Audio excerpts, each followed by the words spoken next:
Assalamualaikum warahmatullahi wabarakatuh. Om Swastiastu, Namo Buddhaya, salam kebajikan, salam sejahtera bagi kita semuanya.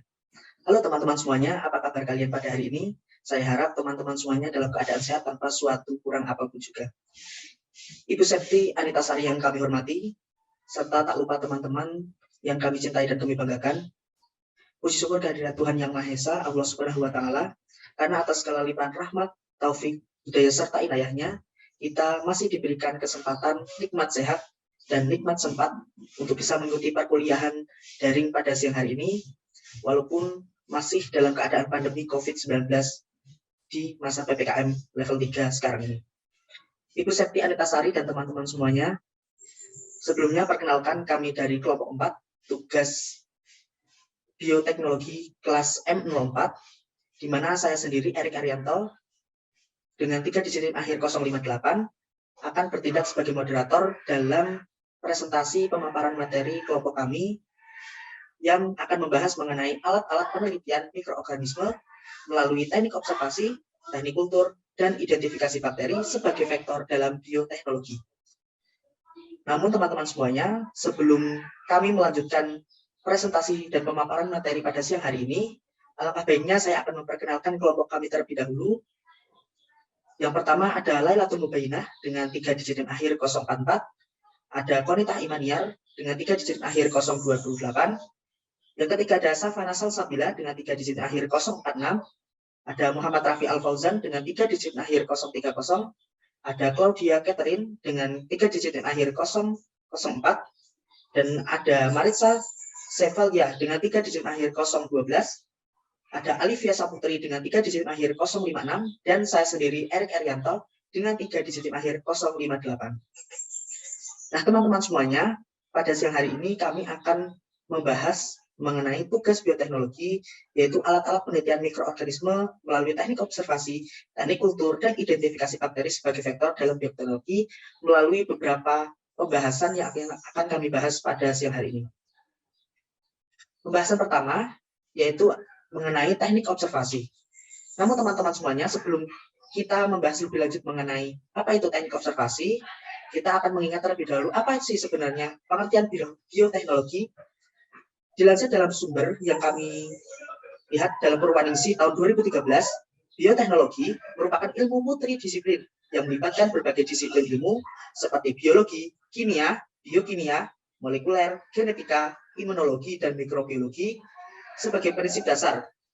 Prinsip dasar bioteknologi ini adalah adanya gen biologis seperti mikroba, enzim, dan sel, pendayagunaan teknologi untuk memanipulasi DNA, produk dan jasa yang diperoleh, serta penggunaan berbagai disiplin ilmu yang berkaitan dengan bentuk.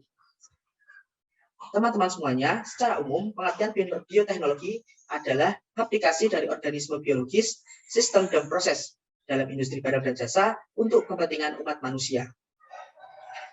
Setelah kita mengingat kembali pengertian bioteknologi, lalu kita akan masuk mengenai pengertian observasi. Apa sih sebenarnya observasi itu? Menurut Hasanah tahun 2017, observasi adalah teknik pengumpulan data yang dilakukan melalui sesuatu pengamatan dengan disertai pencatatan terhadap keadaan atau perilaku objek sasaran.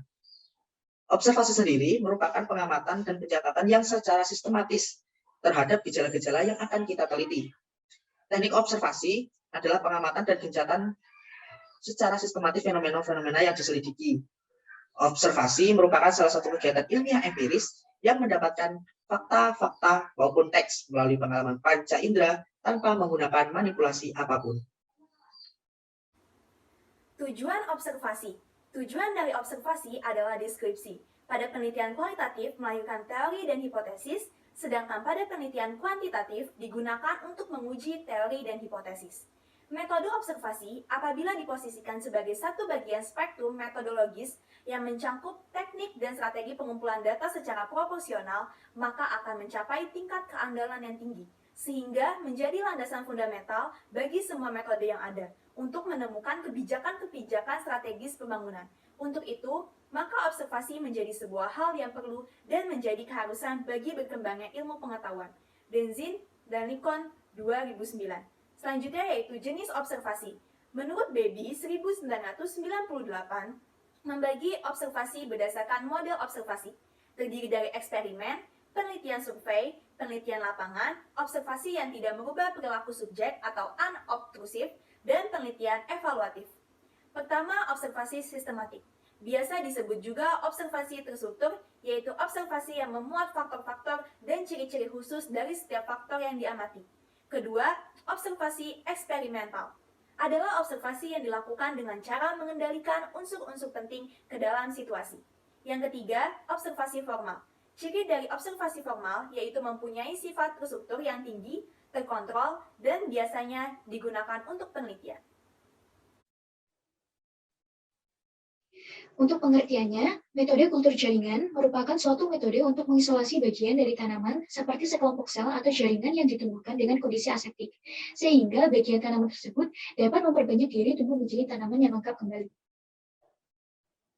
Kemudian untuk media kultur adalah campuran nutrien atau zat makanan yang dibutuhkan oleh mikroorganisme untuk pertumbuhan atau untuk isolasi dan inokulasi mikroba serta untuk uji fisiologi dan biokimia mikroba. Media yang baik untuk pertumbuhan mikroba adalah yang sesuai dengan lingkungan pertumbuhan mikroba tersebut, yaitu susunan makanannya di mana media harus mengandung air untuk menjaga kelembapan dan untuk pertukaran zat atau metabolisme. Juga mengandung sumber karbon, mineral, vitamin, dan gas. Tekanan osmose yaitu harus isotonik, derajat keasaman atau pH umumnya netral, tapi ada juga yang alkali, untuk temperatur harus sesuai dan steril. Media harus mengandung semua kebutuhan untuk pertumbuhan mikroba, yaitu sumber energi misalnya gula, sumber nitrogen, juga ion inorganik esensial, dan kebutuhan yang khusus seperti vitamin, serta unsur makro dan unsur mikro.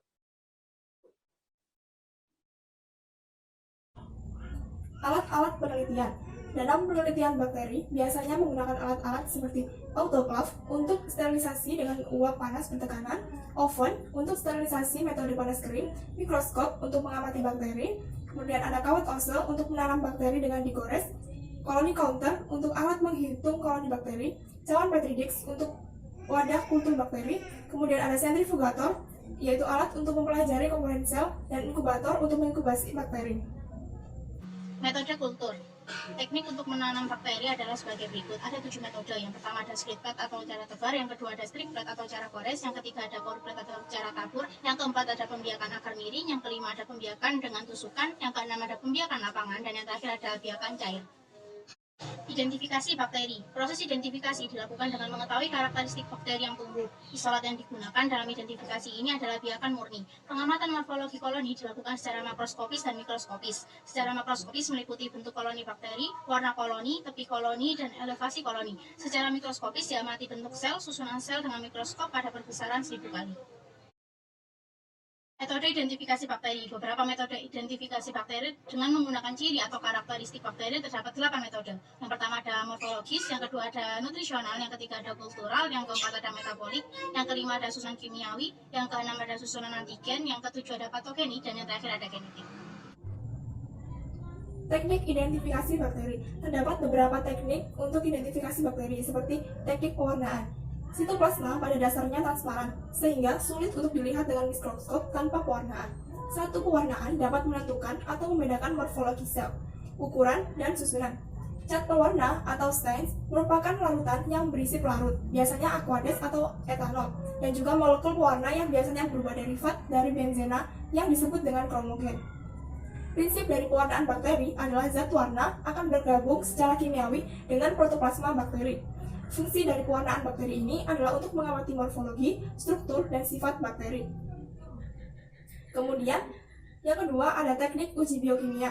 Setiap bakteri memiliki kemampuan dalam menggunakan enzim yang dimilikinya untuk degradasi karbohidrat, lemak, protein, dan asam amino. Metabolisme atau penggunaan dari molekul organik ini biasanya menghasilkan produk yang dapat digunakan untuk identifikasi dan karakterisasi bakteri. Jenis metode biokimia dengan uji enzim yaitu terdapat uji katalase, uji pirase, uji oksidase, uji DNase, uji koagulase, uji hidrolisis, uji indo, uji ONPC atau B-galaktosidase. Kemudian yang ketiga terdapat teknik molekuler. Contoh dari teknik molekuler yaitu ada polymerase chain reactor atau PCR, adalah suatu teknik sintetis dan amplifikasi DNA secara in vitro. PCR adalah suatu teknik yang melibatkan beberapa tahap yang berulang atau siklus dan pada setiap siklus terjadi duplikasi jumlah target DNA untai ganda menurut Sogandhi 2018. Kemudian ada 16S rRNA. Metode identifikasi menggunakan 16S rRNA merupakan salah satu metode yang saat ini paling banyak digunakan untuk mengidentifikasi bakteri. Selain cara yang relatif mudah, waktu yang cepat, teknik keberhasilan atau ketepatan dari metode ini juga menunjukkan hasil yang tinggi. Menurut Noor, tahun 2021. Selanjutnya kita akan membahas faktor untuk cloning molekuler yaitu plasmid. Plasmid merupakan DNA utas ganda sirkuler berukuran kecil yang terdapat di dalam sitoplasma dan dapat melakukan replikasi secara otonom. Ciri penting plasmid meliputi yang pertama dapat melakukan replikasi, yang kedua terdapat di luar kromosom, dan yang ketiga secara genetik dapat ditransfer secara stabil. Kemudian plasmid terdapat secara alami maupun sudah mengalami modifikasi yang disesuaikan dengan keperluan di dalam manipulasi genetik. Satu sel dapat mengandung lebih dari satu kopi. Plasmid terdapat dalam sitoplasma prokariot maupun eukariot sederhana uniseluler. Selain pada bakteri, plasmid juga terdapat pada Saccharomyces cerevisiae. Kemudian, plasmid dikelompokkan berdasarkan sifat yang disandi oleh gen yang dikandungnya. Pertama, plasmid F atau fertilitas membawa gen Tra yang bertanggung jawab terhadap proses konjugasi. Yang kedua, plasmid R atau resistensi, mengandung gen resistensi terhadap antibiotik atau logam berat. Yang ketiga, plasmid yang mengandung gen penyandi toksin dan bakteriosin seperti Col E1 dari E. coli. Yang keempat, plasmid degradatif yang mempunyai kemampuan untuk melakukan metabolisme molekul organik seperti toluen atau Tol-Dr Pseudomonas butida. Yang kelima, plasmid virulensi yang bertanggung jawab terhadap patogenositas dari sel inang atau PD Agrobacterium tumefaciens. Untuk replikasi, plasmid dapat dalam keadaan terpisah dari kromosom atau yang disebut non-integratif. Nah, dengan adanya yang terintegrasi ke dalam kromosom bakteri atau yang dikatakan episom. Untuk cloning gen, plasmid yang ideal itu bersifat yang pertama ada berukuran kecil, kemudian yang kedua ada minimal memiliki satu situs penyisipan yang mudah diidentifikasi, kemudian yang ketiga membawa sifat yang mudah untuk seleksi bagi inangnya yang mengandungnya. Kemudian ada efisiensi transformasi yang berbanding terbalik dengan ukuran plasmid, di mana semakin kecil ukuran plasmid efisiensi transformasi akan semakin. Kemudian yang selanjutnya, faktor untuk cloning molekuler yang kedua yaitu fage. Fage atau bakteriofage ini adalah virus yang menginfeksi bakteri, di mana pada struktur fage ini sangat sederhana yang tersusun dari molekul DNA yang membawa beberapa gen dan molekul protein yang membungkusnya itu disebut dengan kapsid. Terdapat dua macam siklus hidup fage ini, yang pertama ada siklus litik dan kemudian ada siklus lisogen. Siklus litik diakhiri dengan pelepasan fage baru dari bakteri inang karena terjadinya lisis. Sedangkan pada lisogeni, DNA fage tersisip di dalam kromosom bakteri yang berfungsi sebagai sel inangnya. Yang ketiga itu kosmid. Jadi faktor yang diturunkan dari plasmid ini mengandung ujung koesif dari fage merupakan molekul DNA yang hybrid antara fage dan plasmid bakteri. Di dalam bakteri, kosmid ini membentuk molekul sirkuler seperti plasmid dan tidak dapat melisis sel inangnya karena tidak atau sedikit sekali mengandung gen. Yang keempat adalah kromosom buatan Homer dari Yeats Artificial Chromosome. Diperlukan dalam pengklonan DNA yang ukurannya besar pada beberapa gen eukariot. Terdapat gen yang ukurannya sangat besar seperti cystic fibrosis pada manusia yang besarnya itu 240 kb. Sehingga baik plasmid, fage maupun kosmid tidak bisa digunakan sebagai vektor. Introduksi vektor ke dalam sel inang. Agar dapat mengalami penggandaan, vektor rekombinan itu diintroduksikan ke sel inang. Penggandaan vektor DNA ini tersisip juga mengalami penggandaan klon dari DNA sisipan. Introduksi vektor rekombinan ini dibedakan menjadi dua bagian, yaitu transformasi dan transveksi. Transformasi itu bila vektor yang digunakan adalah plasmid, sedangkan kalau transveksi itu bila virus yang turunannya digunakan itu sebagai vektor. Transformasi pada bakteri itu bisa dilakukan dengan menggunakan bahan kimia atau menggunakan aliran listrik. Agar DNA bisa masuk ke dalam bakteri, dinding-dinding dan membran bakteri itu dibuat sedemikian rupa sehingga DNA itu dapat melewati membran dengan penambahan kation Ca atau Mg dan penambahan deterjen.